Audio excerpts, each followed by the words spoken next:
सचिवालय का बहुत मन से स्पीकर साहब और लोकसभा सचिवालय का धन्यवाद करना चाहता हूं, क्योंकि एक ऐसी प्रक्रिया है जिसके साथ मैं मन से जुड़ा हूं। संवैधानिक और संसदीय अध्ययन संस्थान ICPS और parliamentary research and training institute for democracy pride, ये दोनों ने संयुक्त रूप से प्रयास कर आज फिर से पार्लियामेंट के बिल्डिंग में लेजिस्लेटिव ड्राफ्टिंग का प्रशिक्षण शुरू किया है। बहुत समय पहले प्रशिक्षण चलता था, मगर उसको बाद में कोई भी कारण से कहीं रुकावट आ गई, बंद हो गया। परंतु लेजिस्लेटिव ड्राफ्टिंग ये हमारे लोकतंत्र का इतना महत्वपूर्ण अंग है कि इसके बारे में दुर्लक्ष्य न केवल कानूनों को निर्बल करता है, पूरे लोकतांत्रिक व्यवस्था को निर्बल करता है, यहां तक कि जुडिशरी के फंक्शन को भी इफेक्ट करता है। इसलिए बहुत महत्वपूर्ण चीज है किसी भी लोकतांत्रिक देश के लिए कि इसका लेजिस्लेटिव ड्राफ्टिंग का स्किल हमेशा समय के अनुसार बदलता रहे, समय के अनुसार बढ़ता रहे और दक्षता और तज्ञता इस स्किल के अंदर हमारे जो ड्राफ्ट्समैन हैं इनके अंदर डेवलप होती रहे। तो आज अंततोगत्वा ये कार्यक्रम शुरू हो रहा है, इसका मुझे बहुत आनंद है।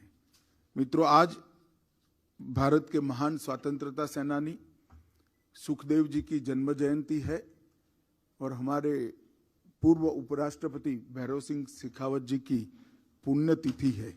इस अवसर पर मैं दोनों महानुभाव को हृदय से श्रद्धांजलि देते कर मेरी बात की शुरुआत करना चाहता हूं।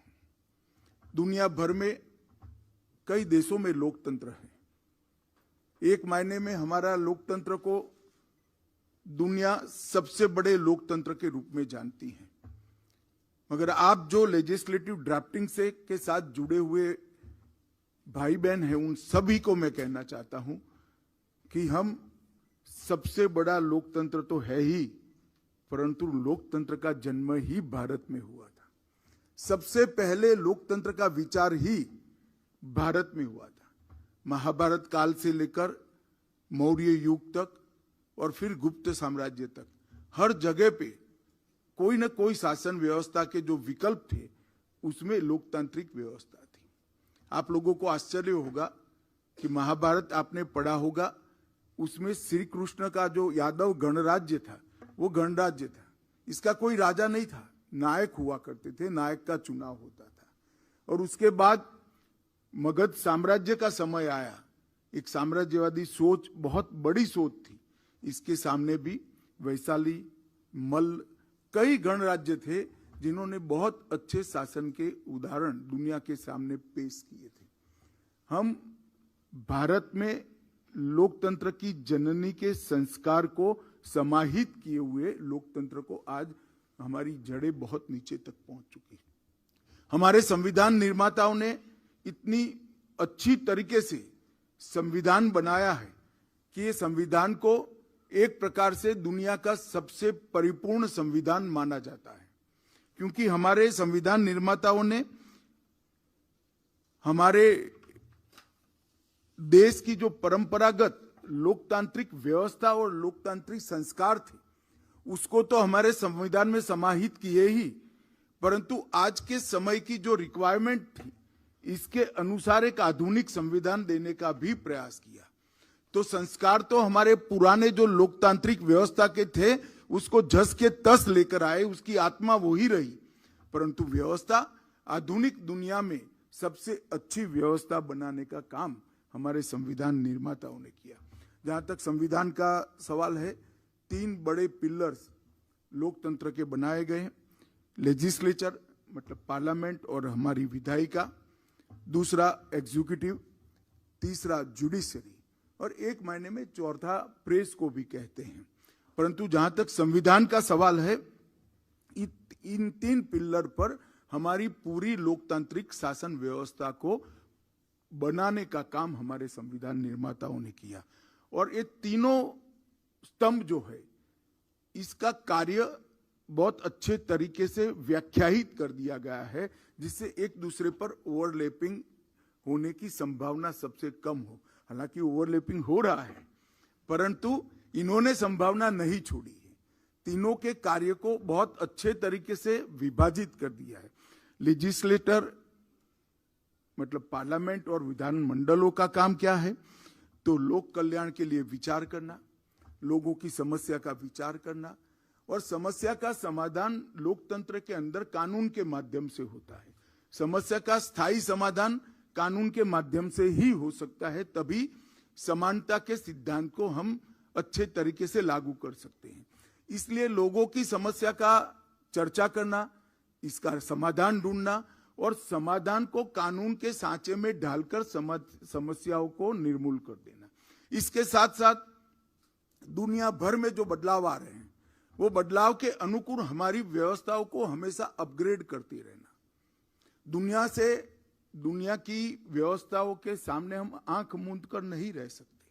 हमने दुनिया के साथ बदलना पड़ता है, इसकी स्पर्धा में रहना पड़ता है। तो दुनिया के अंदर जो बदलाव आ रहे हैं, चाहे वो व्यापार के जगत में हो, चाहे वो डिफेंस में हो, चाहे वो आंतरिक सुरक्षा में हो, चाहे इकोनॉमी के क्षेत्र में हो, जो दुनिया भर में बदलाव आते हैं, वो बदलाव की भी पार्लियामेंट और विधान मंडलों ने चर्चा कर वो बदलाव के अनुरूप हमारे व्यवस्था तंत्र को, हमारे एडमिनिस्ट्रेशन को नए कानून बनाकर या तो पुराने कानून में समयोचित संशोधन कर उसको बदलकर रिलेवेंट बनाना पड़ता है। ये दोनों प्रक्रिया लेजिस्लेचर मतलब पार्लियामेंट और विधानसभाओं की बनी।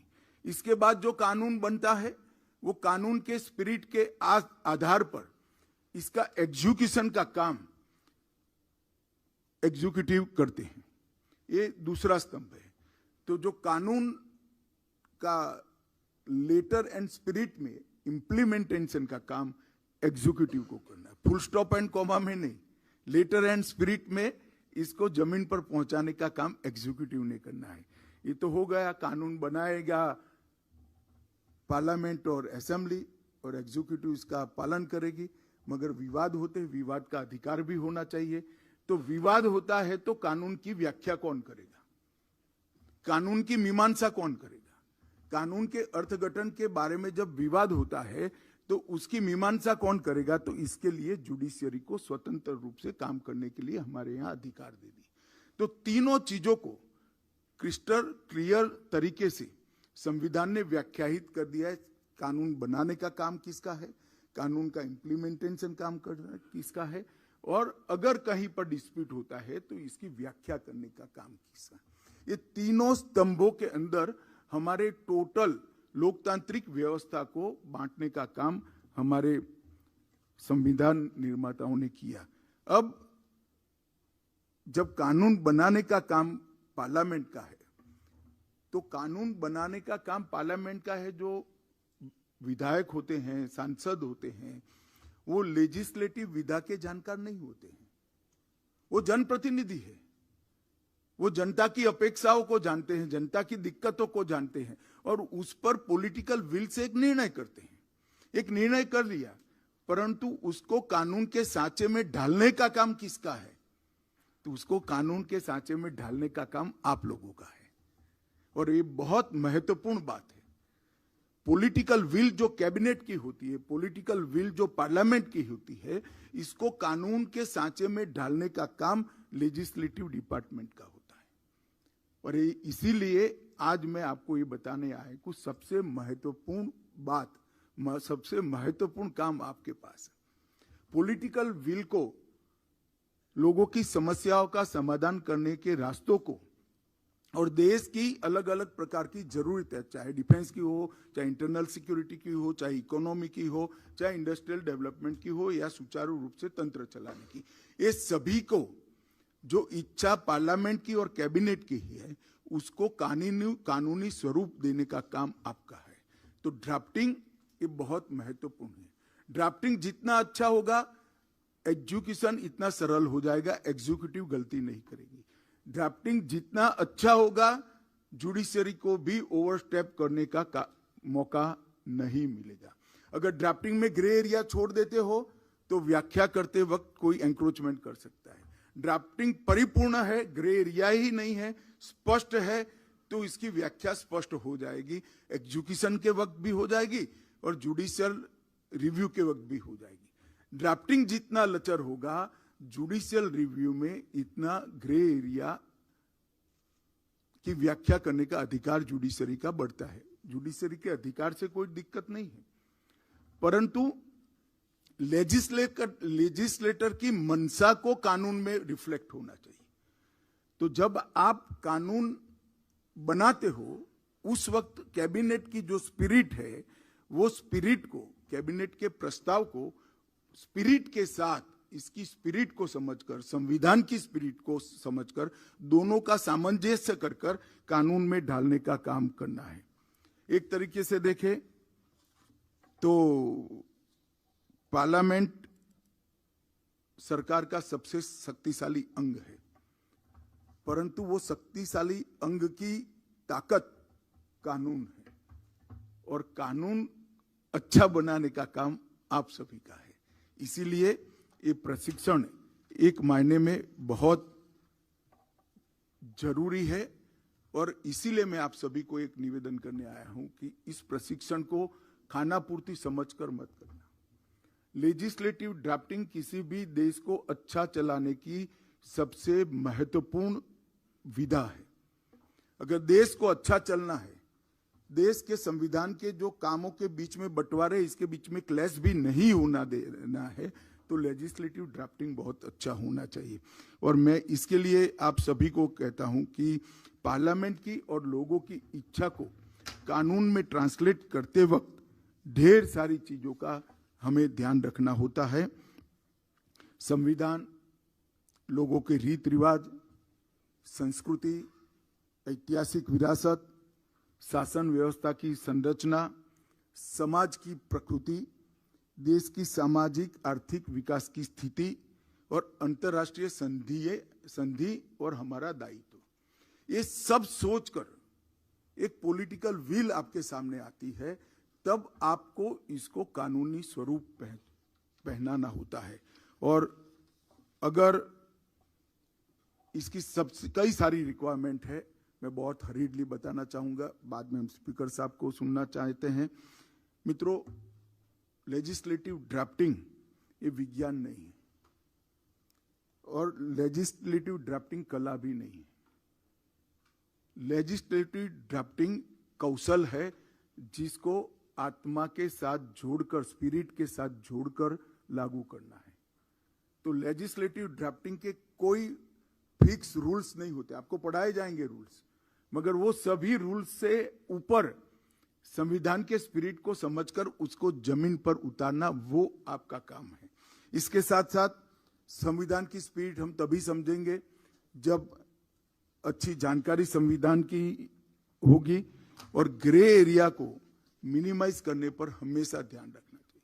कानून हमेशा सुस्पष्ट होना चाहिए। कानून में ग्रे एरिया जहां तक हो सके कहीं पर नहीं छूटना चाहिए। लेजिस्लेटर की मंशा को स्पष्टता के साथ कानूनी शब्दों में बांधकर समाज के सामने रखने का काम आपका होना। इसके साथ साथ आपको संसदीय समिति और बाकी सारी संसदीय प्रणाली का भी अभ्यास करना पड़ेगा, क्योंकि बहुत सारे कानून संसदीय समितियों के सामने जाते हैं, तब इस पर क्लॉज बाय क्लॉज चर्चा होती है। निर्धारित प्रक्रिया है, उसका भी अच्छे से ध्यान रखकर आपको आगे बढ़ाना पड़ेगा। और सरकारी नीतियों को कानून में बदलने की जो प्रक्रिया है, उसमें जब तक आप पुराने कम से कम विवाद हुए हैं ऐसे कानूनों का स्टडी नहीं करोगे, तब तक आपको ये मालूम नहीं पड़ेगा। और मेरा आप सभी से आग्रह है कि अगर समय परमिट करता है तो संविधान सभा की चर्चाओं को जरूर पढ़िए। संविधान सभा की चर्चाओं में एक एक चीज को तय करते वक्त जो विचार हुए हैं, ये अगर आप समझ लेंगे तो संविधान की आत्मा को समझने में बहुत सरलता हो जाएगी। मैं मेरा खुद का अनुभव कहता हूं, जब तक मैं संविधान